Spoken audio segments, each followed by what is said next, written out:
Peace and love, and welcome to Mama Africa's house. We are here today, and we got some great stuff for you. But first, let's start with this intro.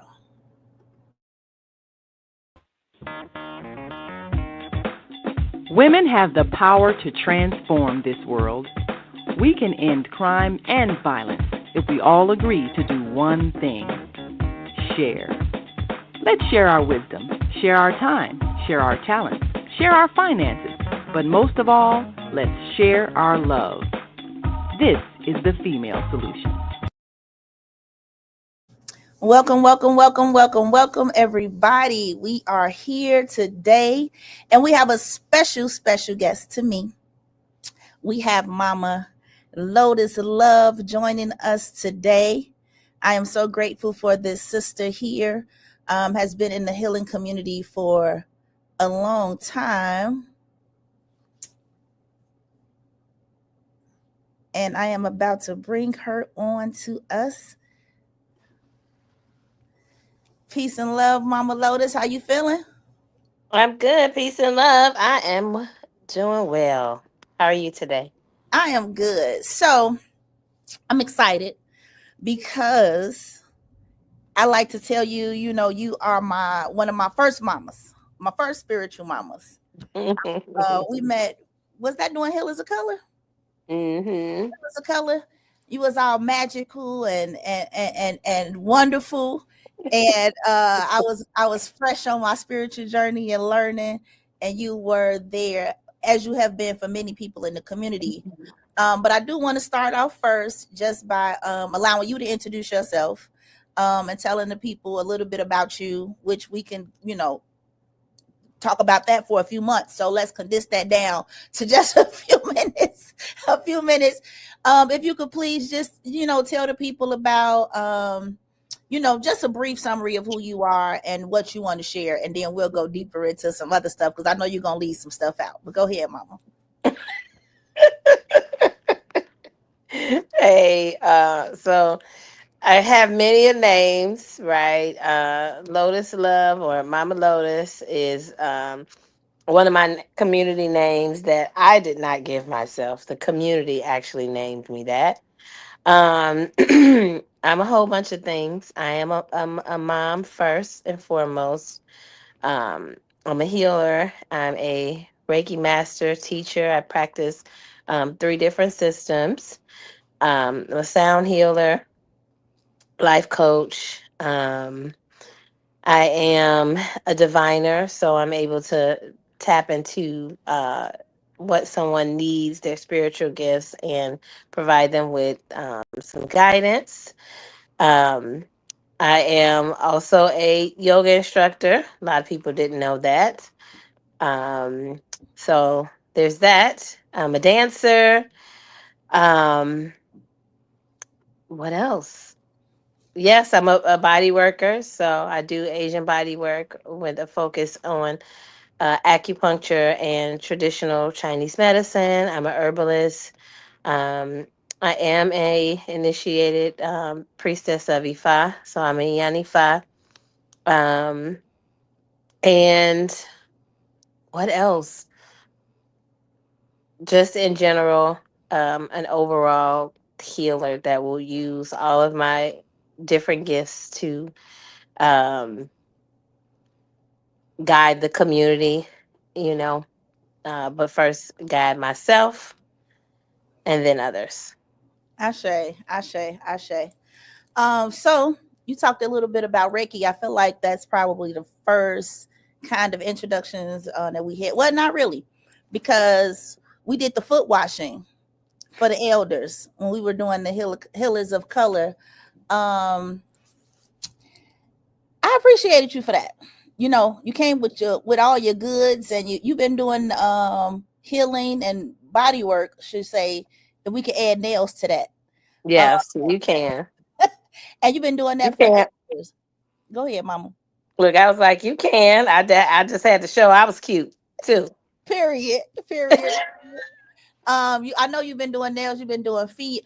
We did a foot washing event for elders. We were going to different nursing homes and senior buildings, washing the feet of elders. Why was that important to you? Oh my God. Really, like the first thing, sitting at the elders' feet Not as sure. is always a huge thing. And to provide them with some place of where somebody would care for them and love up on them, and to wash someone's feet is such a very sacred like practice. um not just in people thinking about the Bible, but in other Eastern traditions as well, to wash the feet. And also, it provided a space for us to sit and listen to the elders and give them, the opportunity to talk about whatever it is they wanted to talk about and be heard. A lot of times people don't listen to or hear the elders. They don't get to share all their cool stories. And I remember when I was only doing nails, I will never forget that there were, elders that would come to me that they would always talk about how nobody would do their feet or how hard it was, so on one end, because they're older. So the skin looks different, the nails look different if they're on medication, and people made those elders kind of feel bad. And I really enjoy, even now, I still do, like the elders right now have been like really the only ones that probably could get me to do that for them. And I will sit on the floor. I do their feet. They tell me all the stories, all the good stuff that is like, you can't Google the vaults of what the elders have to say. But that was very, very important to me, to sit and be able to listen to the elders. So even now I sit and do my dad's feet, and he'll try to give me a tip, and I'll call all my siblings and some of my nieces on our group chat, and I'll be like, okay, Pop about to give me my tip. What's the tip? And so he'll tell us something, you know. Yeah, I know back then, for me, it was an opportunity to give back to people who have given for years. Even if you're a bad person, but if you got kids, you done gave something for some years. So I felt like if you live this earth, for so many years, you have definitely given back. And I think it's important for us to be able to pour back into people that have been pouring out of themselves for so long.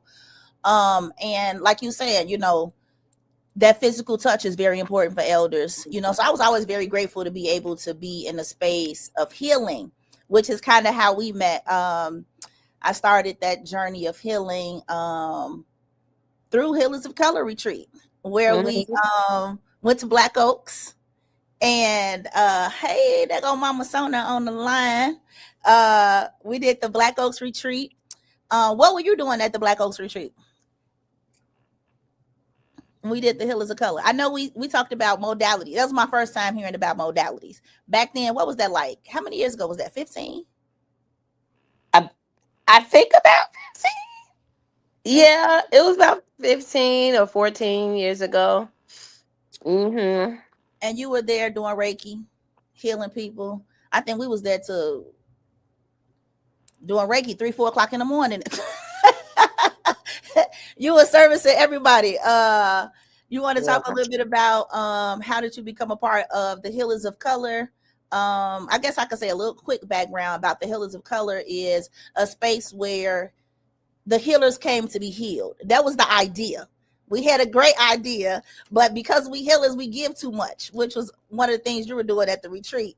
You was healing so many people who didn't really have a lot of time to, get some of that healing back, but like being reciprocity. But because you are such a lover and a healer and a doer, you don't usually allow other folks to put the work in. But just talk a little bit about how it was to be a member of the Healers of Color and then being a healer that heals healers. Yeah. So, I was doing my community work for a long time by myself. Just learning, exploring, growing and what my journey was. And I used to always go to the Healthy Food Hub. It was at Betty Shabazz, and that was how I met a lot of the people, because I was there. I always, in that space, I always volunteered my time and space, even before my children went to that school. Very different then.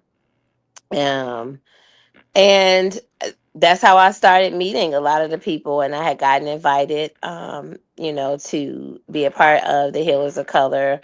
And it was a space where I got to meet other people and their modalities and share what their experiences were. And it was, nice because I had a group of people that I could go out into the community and do the work with. And And that's important too, because I feel like a lot of times as healers, we do a lot of stuff one on one or by ourselves. But I think it's very important when we're talking about supporting healers is that you have people that you could go out and do the work with, so you're not just pulling it all from yourself. But go ahead, Mama. oh yeah, I definitely agree with that. I mean, like, honestly, I think that even in the work that I do now, and I have, like, I'm work with so many people. I have my team now. I have my team that I call just to work with me and work on me. Um, it's not a space that I let everybody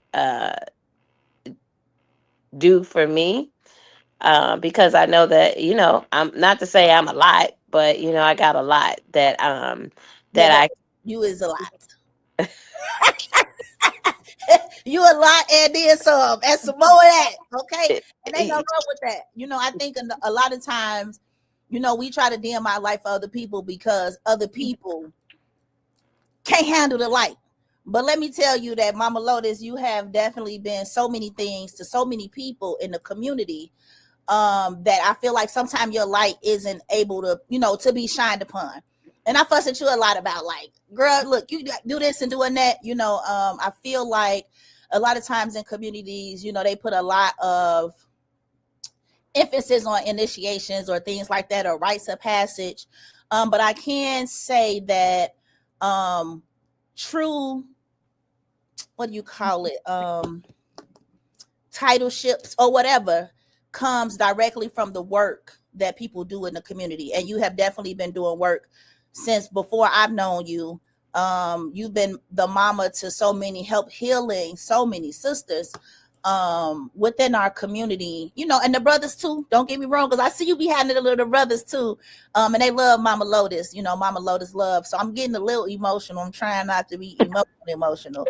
But I remember laying on your table, and shedding some tears and having to get up and shake it loose. And, I appreciate that, because a lot of times we have so many things down on the inside of us that we don't even know is, like blockages and barriers that we have, and I noticed that a lot of people, when they come and they see you, or when they sit at your table or come to their presence, to come pass some coffee with you, shake your hand, whatever it is, you're going to leave an impact on them. You're going to leave some type of word of wisdom or some love. Even your hugs are healing and beautiful. So I could go on and on about you, because I love you. You are my sister. And I always call you my mama, my sweet feet. We ain't gonna talk about that part right now. We're not gonna talk about that, because I know you sweet to so many people. And everybody got their own tea or what they like. But just going back a little bit, since we were talking about like different types of initiations or rites of passages and things like that, you talked about some of the systems that were a part of, which I feel like is one of those things where people come from one thing and dive right into something else, and don't really be knowing about something, but the first thing they hear is almost like rebounds on relationships. It's like, oh, I ain't like this, oh, here's this, I'm going to do this and do that. I feel like you've been able to navigate a lot of people through their spiritual journey, and just a physical journey, just a journey of healing. How is that like for you, guiding people through healing? Oh, we done popped a picture up of us at the Yoni steam, and we got Mama sat right out. Matter of fact, let's talk about this right now since this picture is up here. I know this is one of your elders as well in the tradition. Would you like to talk a little bit about this picture, what this picture means to you, and Yeah. go from there? Yeah. So this was 10 years, a little more ago. And that was the womb steaming, the yoni steam healing part of the practice that I do. I am a yoni steam instructor, so I could actually, what I was learning in this process, I actually am now able to teach people and actually certify them. That work was very important to me because before I even knew anything about what that process looked like, I was hearing, my ancestors, they were like telling me, look, go get this, do this, put this on high, put this in here, do that. And I was like, I remember the first thing I said to my ancestors, I was like, you want me to put a woman on a pot with some heat and do what now? All right, everybody might not be ready for all of that, Mama Lotus.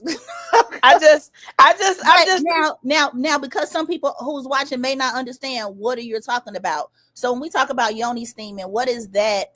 Like, what is that good for, and how has that helped in your healing aid to heal women? Speak on that, please. yeah. So, yoni steaming is a actual tradition that dates back to, you know, ancient Chinese, Asian medicine, back also before that, the sub-Sahara. So it's a very intense African tradition that we have used steaming to do healing, to bring balance to a woman's hormone, to bring her back to homeostasis after childbirth, after loss of a child, if she has had any womb conditions such as fibroids or, cysts or issues. In that way, we've used that to assist women who wanted to have children, and it was good for men as well. It's good to help them with their prostate gland, Mm-hmm. right? It's good to help them with their emotional stuff as well. And that work, we are taking sacred herbs and oils, and we are putting you over, a source of heat, and we're steaming you. We also do other things where we're not steaming with water. We sometimes just do with the herbs. Um, we've been doing that for a very long time, and so that I that know that along energetically, like us as especially Black women. Now we on the women's solution, on the women's solution table right now, and I know a lot of times we keep a lot of trauma, a lot of hurt, a lot of things in the womb, in that in your gut. We that's where yes, we get all our feelings and emotions, and we pack that in. So I think that yes, also just letting people know that yoni steaming is a way to release some of that. We go and steam our face, and we go and get in the shower, steam. We do all the saunas and all of that type of stuff, but not. A lot of times we haven't normalized steaming to release the energy, or like steaming for the menstrual, steaming for five, all of those types of things that steaming is good for. And I was there, so I got my little certification too. So Yoni Steam certified as well. I haven't practiced it as much as I would like to, but it's definitely a beautiful thing. We got my other sisters. We got a few sisters on here. This is a beautiful time, a very interesting time, but we're not gonna talk about everything that happened that day. Boy, was that an interesting time. Uh, yes, hold it down. We had all kind of stuff going on up in there, but it was very beautiful, very loving, very nurturing. Very grateful for that. Now I do have to talk a little bit also about your jewelry making. I mean, you are definitely multi-talented. We ain't even talking about the painting stuff, but all of your creative stuff that you do. From Mama Lotus Love Healing. You want to talk about some of your jewelry, why you chose to start making jewelry, and how that jewelry fits in with your healing and all of those beautiful things. oh look, okay, girl, first off, I'm looking at that. I'm like, oh, that do not. So those are separate pieces. They don't go together. But I was looking like, okay, they They kind of do. look right. So yeah, I was having me a moment like, do I want to keep that set for myself then? Because now it's a set. Thank you. I done found many of your pieces like, oh, this is let me put this on. And you are also a vendor in Mama Africa's marketplace, with some of the Mama Lotus Love jewelry be flying off of the shelves, baby. But go ahead, talk about how you got into jewelry making and what does that mean in your practices of being a healer. Yeah. So jewelry actually was one of the very first ways of some of the expression of healing for me. So as a nail tech, I got to go back to nails because that was, nails and art were my first healing modalities and love, and they still are. But as a nail tech, I would be doing people's nails and specifically their feet. And I noticed I'm like, okay, these people aren't just coming for my technique. They are coming for something else. So that's when I got into like, I'm gonna put these herbs and these oils in their foot bath. And then I got into like, well, I'm gonna put these crystals and have them all around in this space. And then I fell in love with the crystals. Fell in love with the crystals. And then I'm like, well, what if I wear them?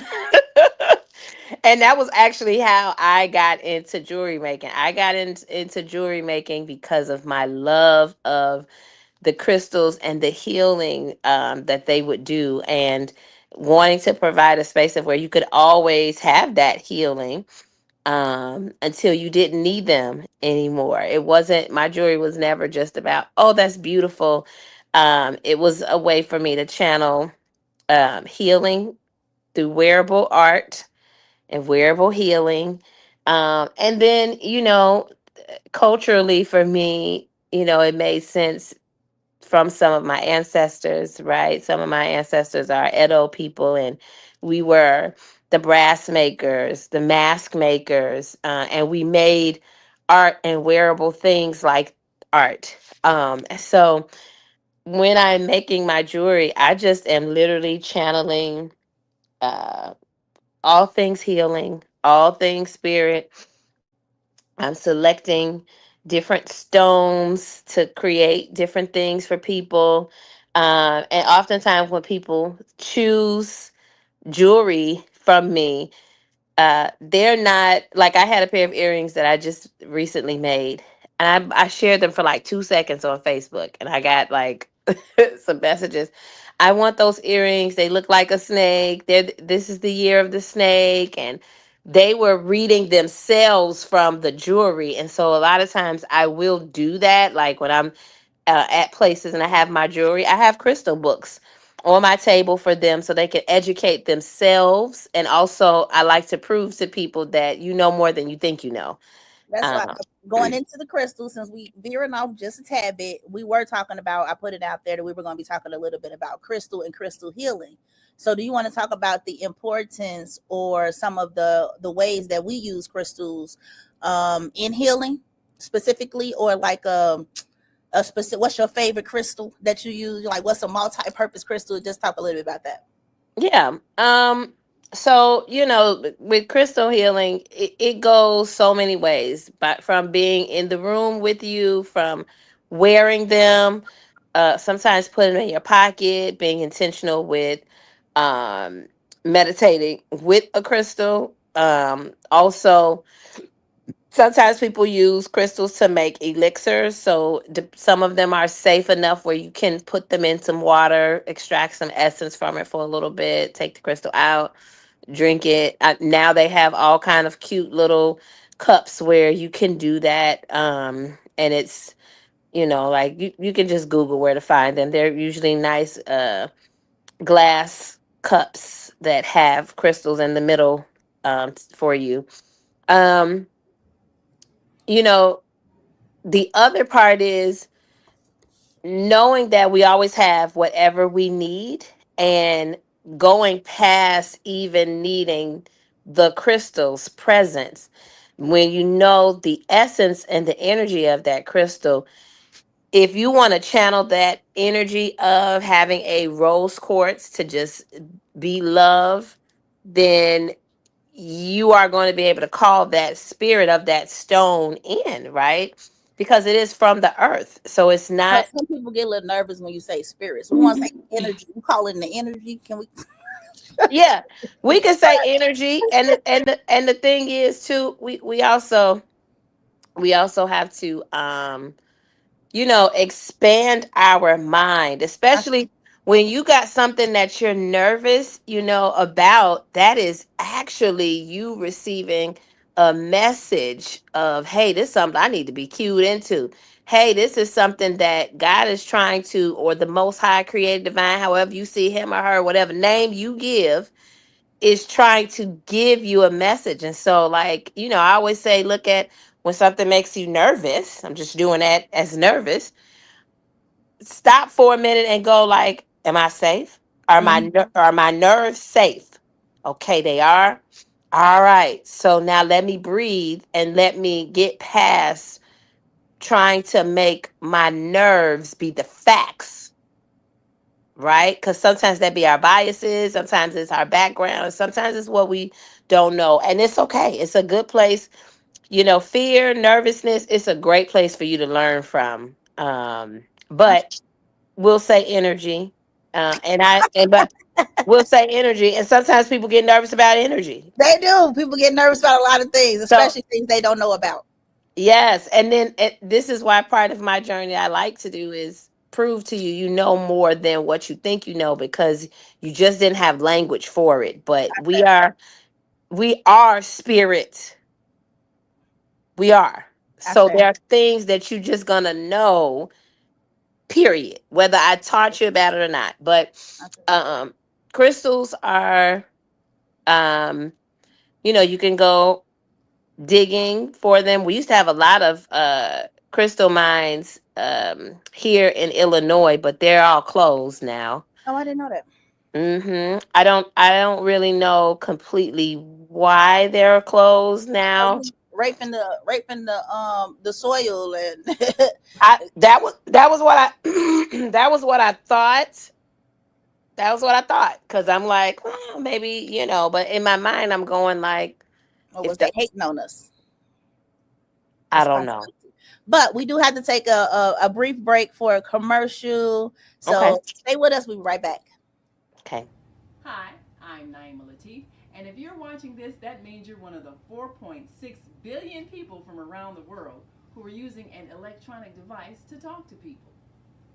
In these times, people are using the internet to talk to everybody: friends, neighbors, family members, co workers. People are on their cell phones and computers all day long. Now, if you're in business, that is great news. That means you can sell your products and services all day long and never have to leave your home. All you need is a media connection, somebody to connect you to an audience. And that's why I'm talking to you today. We produce programs, and our audience members are people who shop. They buy clothes, food, beauty supplies, cleaning supplies, home repair, transportation services, child care services. Whatever you're selling, they need to buy it. We're your media connection. Just follow this link, and tomorrow you can sit back and relax at home while your business is making you money.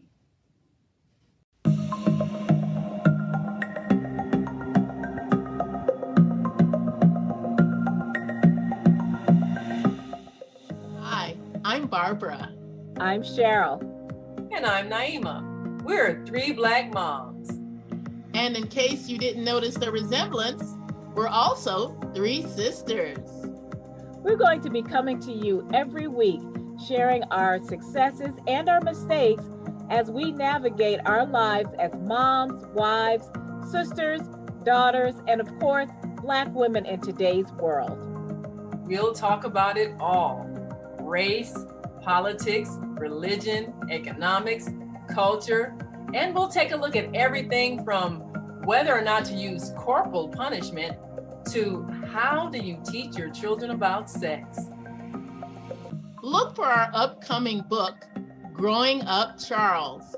It's a personal story about our lives growing up in Maple Park on Chicago's South Side.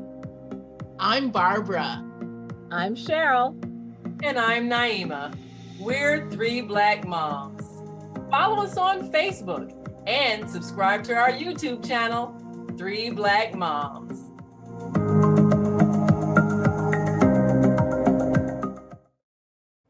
And we're back. Thanks to the word for our sponsors. so, um, since we actually, going into the three Black moms, we could definitely talk about the fact that you are not only a community mama, but you are a mama yourself, raising two young Black men. That is definitely a feat. They are some beautiful young men.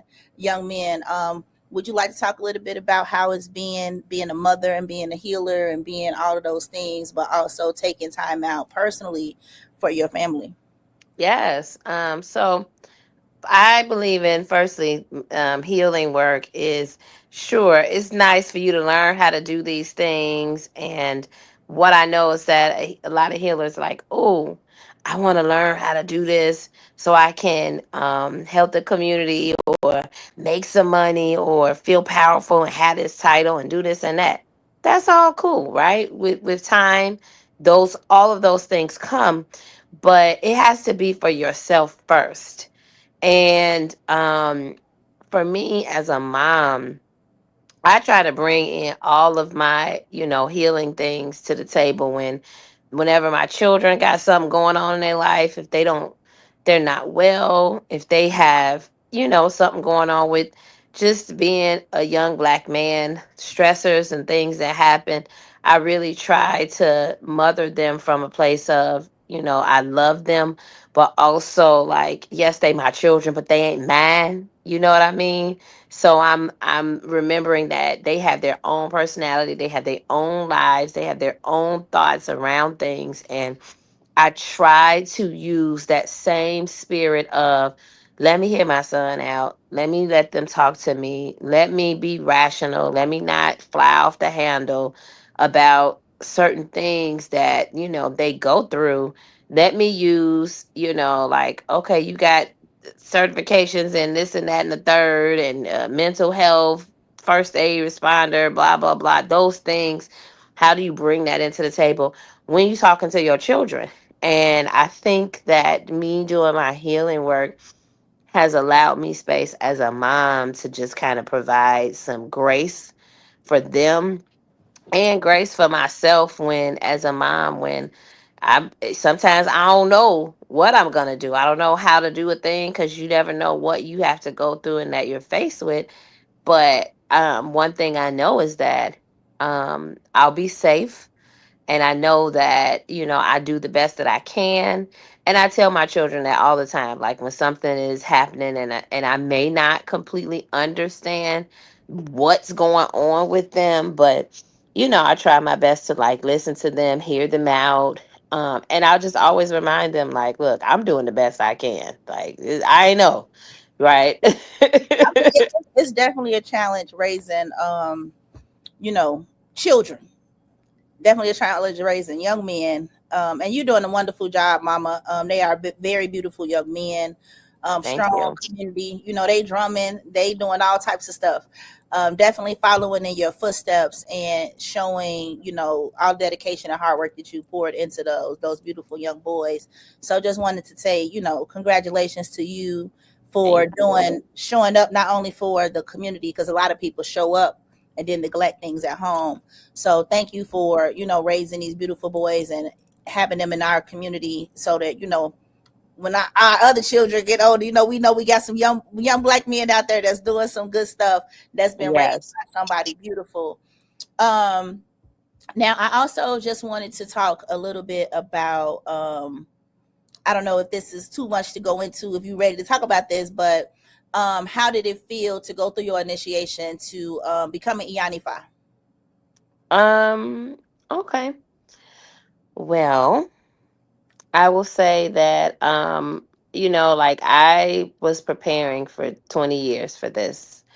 And I know that some people it's okay, whatever your journey is. Some people, they get a divination and they find out right then, like, okay, you got to go right now and get initiated because, uh, the circumstances around your life and destiny are crucial at that time. But that wasn't the case for me. If I always provided me room to explore, and also, if I always gave me, the right people to connect with. And so for me, it's been a long journey. I've helped others get prepared and ready for them to go, to do their initiations. Um, and when it was time for me, I was able to tell my elders, like, okay, so it's time. I was taught many different things, ways to check in, divine. I had been on the path doing my spiritual work. Like I said, it's been all those years, but specifically within the tradition, I had the last 10 years I had been in my formal priestess training. I had came from training Elays, and it was kind of strict, like there was some things that even people who I knew that were priests at the time, they like, girl, we don't even be doing that. But it was part of my path, and part of what I needed. My elders, my Ianifi and my Oluwo, just actually said to me yesterday, they were like, you like your rules. And I said, hey, it's a part of my destiny. We know my destiny, so we know that that's a part of it. But like that part for me, the rules allow you space to play and do the things that you want to do and grow. And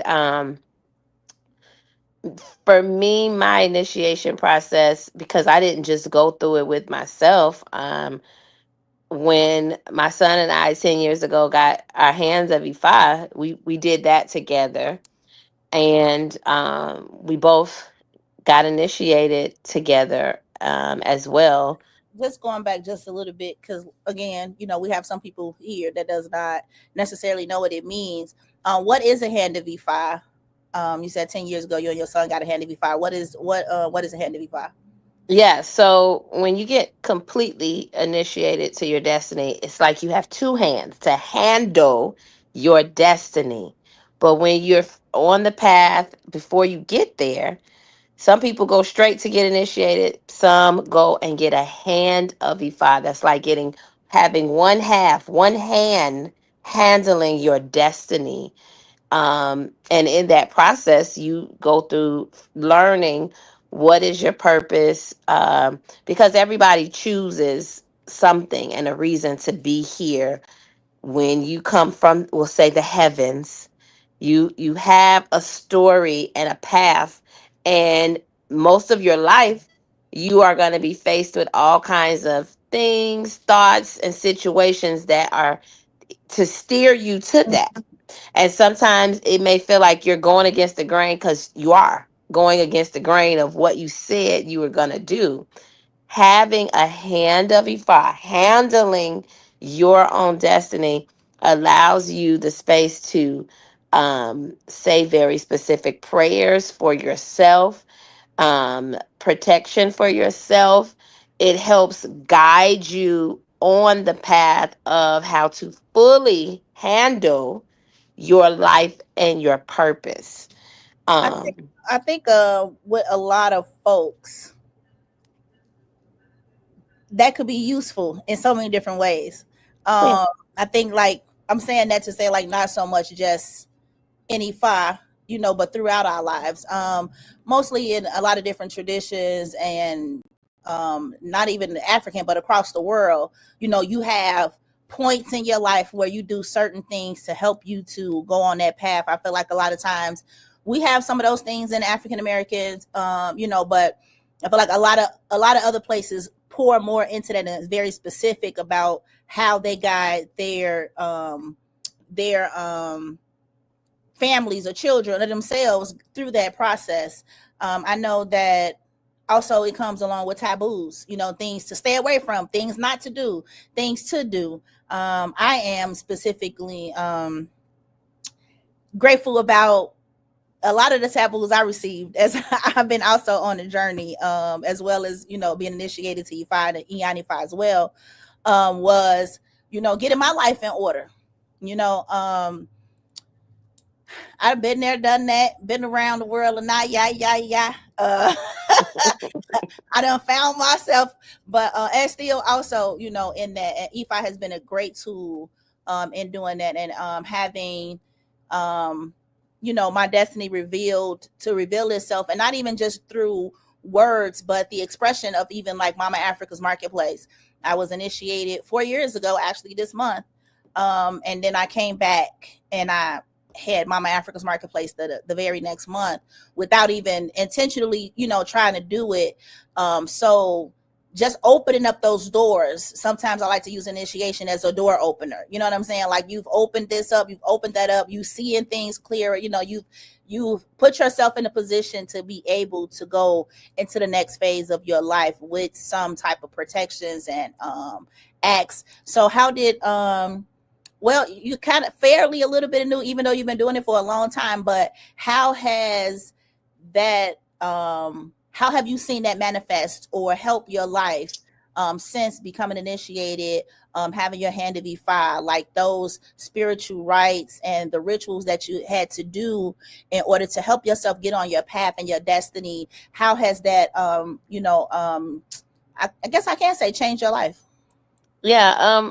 So for me, um, I have a strong Ori, right? My higher self, the spirit that walks within me, um, it's pretty strong. And so, like, I had been before we got our hands of EFI, I had been on the path, doing what I needed to do. And then once we got our hands of EFI, like, it's some of us, will be on the path, but you might not be in the on the right end of the lane. Having our firstly our hand of EFI just kind of was like, and it just made things complete. Um, EFI allowed me to connect with people who I was supposed to. Praise God, right?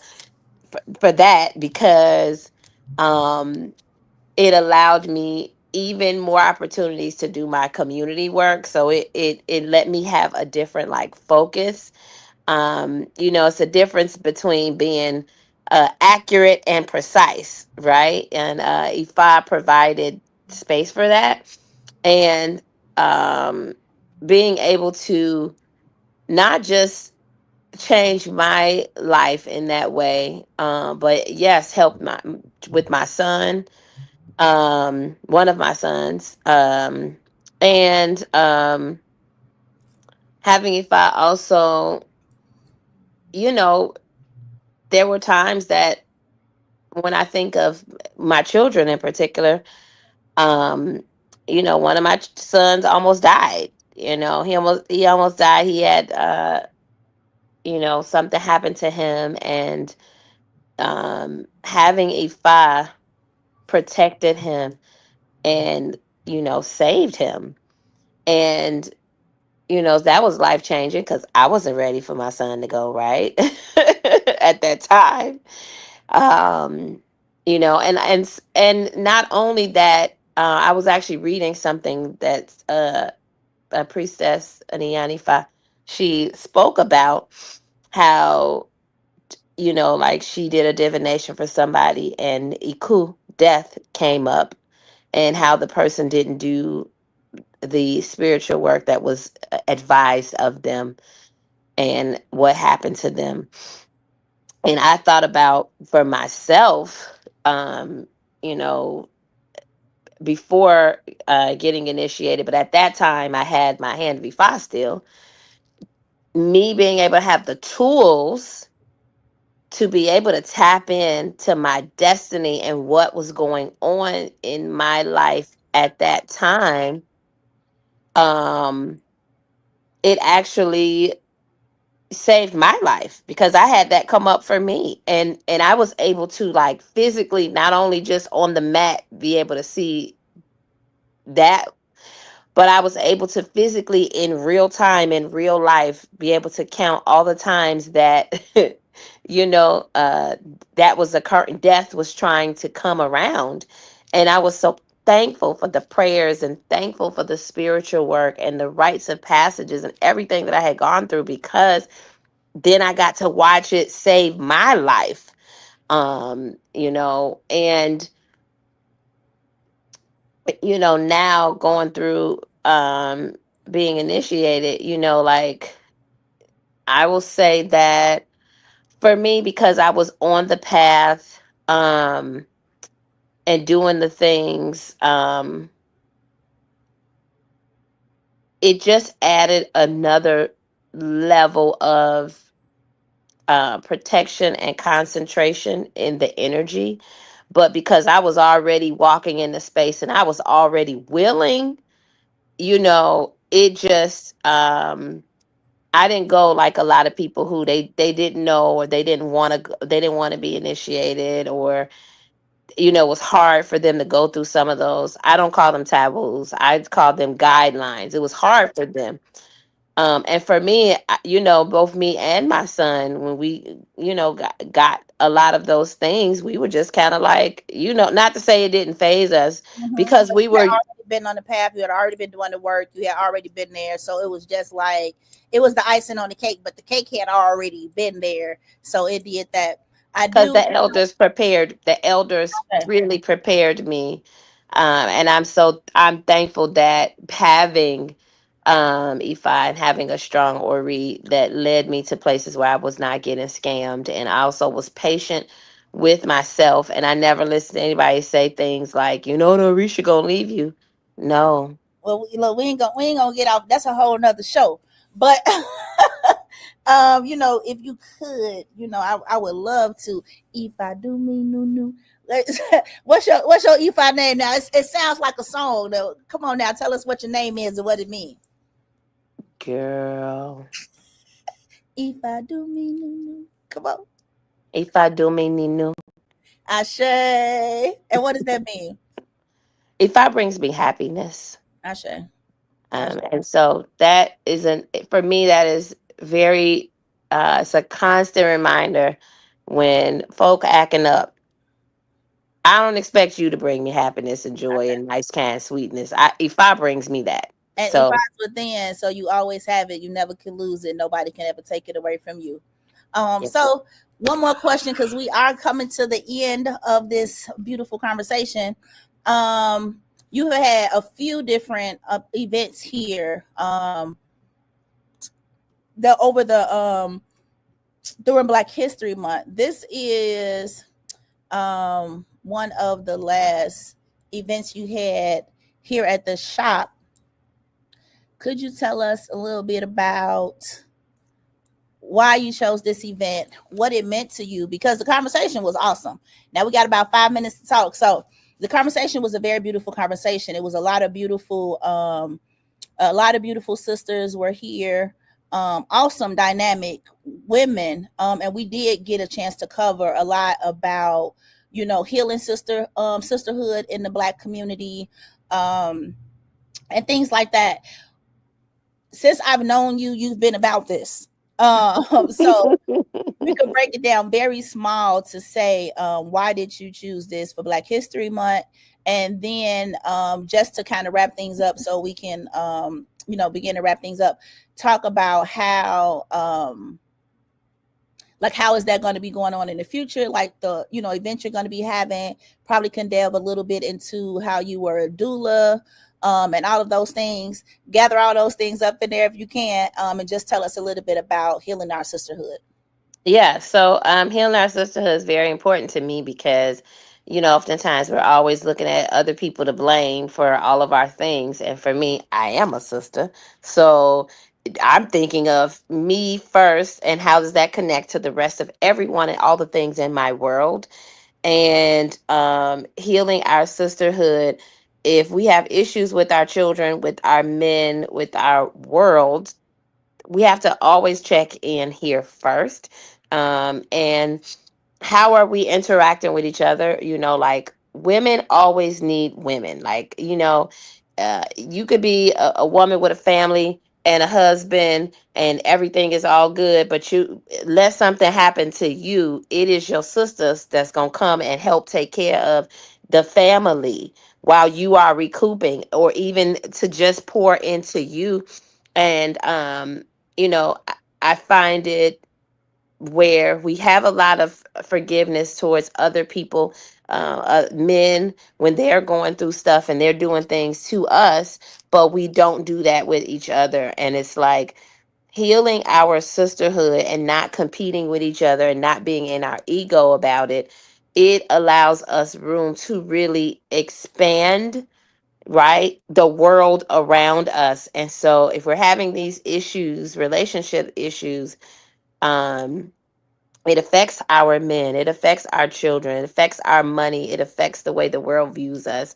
So it's important to me that sister relationships are strong, because at the end that's who you're going to have. You're going to always have your sisters um present, and it's who you are. You should be looking into ways of, if I'm doing healing work, I should, as a Black woman, I should have a focus on healing Black women. I should be focused on that because it's my reflection, right? So I try not to shy away from those things. And even with my work as a doula, it was very important to me that right now Black women are dying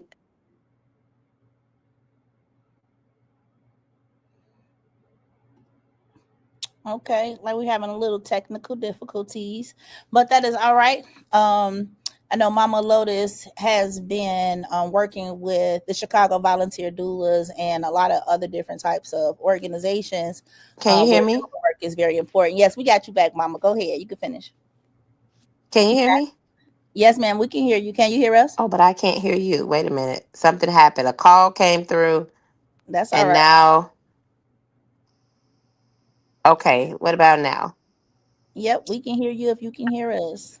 I can. Sorry about that. A call came through. That's all right, Mama. Black women So are you were dying just by the, talking about, yeah, doulas. Go ahead.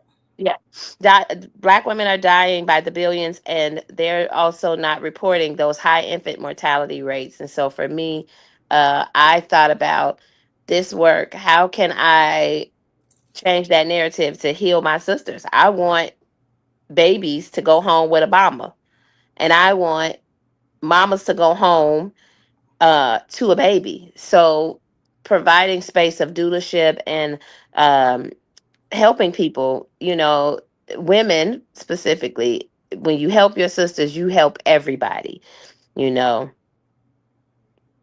which is part of, that's the focus of the work with Dione Steeman, the spiritual coaching and development and all that other stuff. It's important to me on all ends.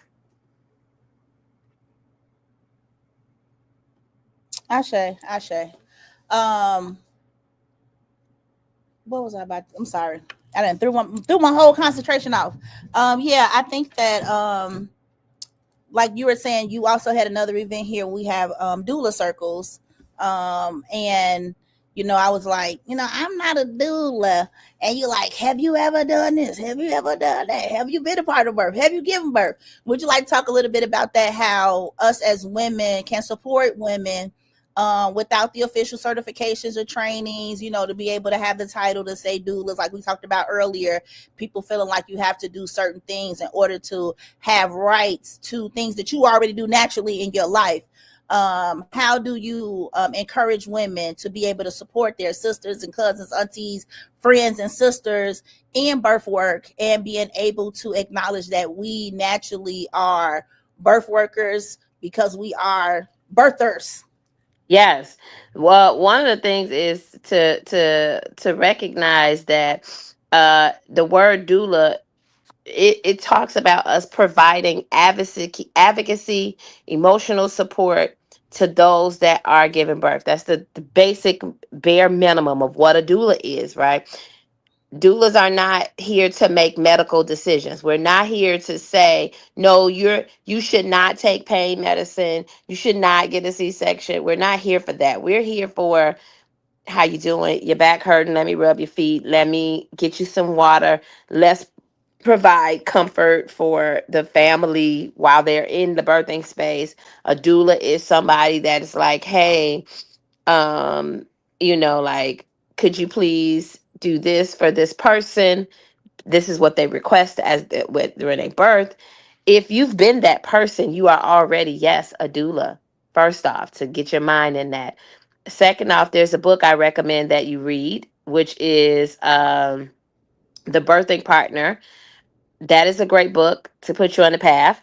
I also recommend that if you're not going through all those certifications, that's cool. Go and get a CPR, BLR, first aid responder.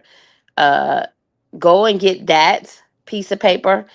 So that way, if you are in the birthing space, that is something that allows you, a little more safety for yourself to know what to handle and what to do and what you're looking at in some cases.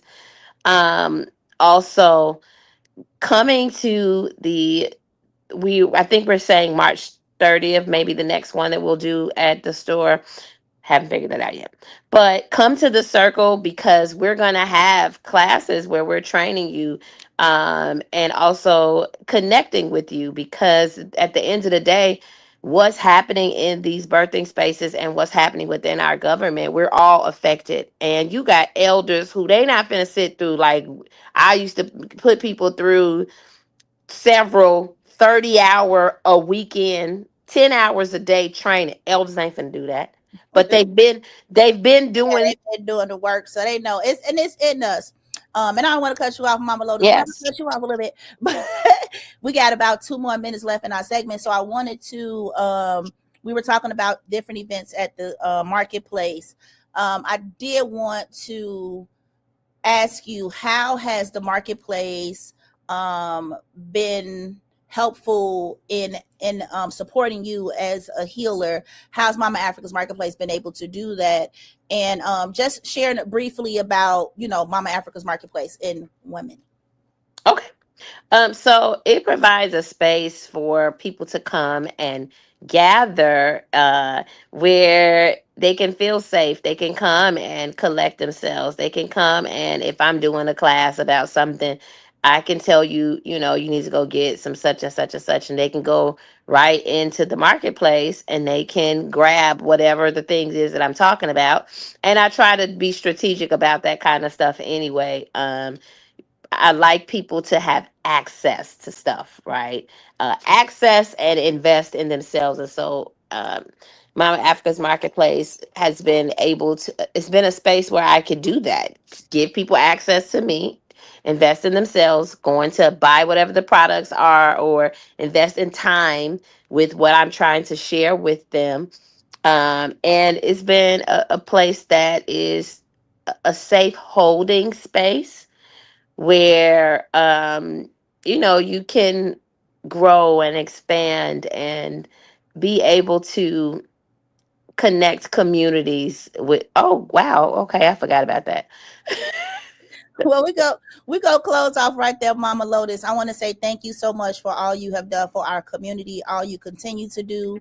I love to be able to give you your flowers and honor you today, and just say thank you for all you have done for me, my family, and also the community at large. So thank you. Continue to keep on doing what you're doing. We love you, and Love you. peace and love.